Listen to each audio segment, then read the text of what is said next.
मुंबईत बाळासाहेबांच्या स्मृतीस्थळावर शिंदेंच्या शिवसेनेनं उपरोधिक आंदोलन केलं। उद्धव ठाकरेंना माफ करा असं म्हणत शिंदेंच्या शिवसेनेनं स्मृतीस्थळावर प्रार्थना केली। इंडियाच्या बैठकीत उद्धव ठाकरेंना मागच्या खुर्चीवर बसवल्याचा आरोप करण्यात येतोय।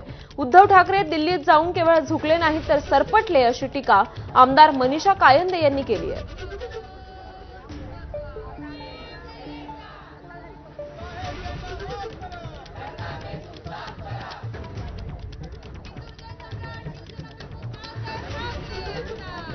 शिवसेना भाजप युतीमध्ये इतका मान सन्मान होता की त्यांच्या आदेशानुसार सगळं चालायचं आणि मध्यस्थानी असायचे, त्यांची खुर्ची पण वेगळी मध्यस्थानी असायची। त्यांना आता दिल्लीमध्ये जाऊन 5व्या 6व्या रांगेवर बसावं लागतंय आणि असं केविलवाणे असे बसले 3 जण आपण पाहतोय। तिकडे आदित्य ठाकरे आहेत, अन्य पण त्यांचे सहकारी आहे। सकाळचा भोंगा जो आहे ते काय त्यांचा विश्वप्रवक्ते ते सुद्धा तिथे आहेत। म्हणजे काय अवस्था झाली आहे।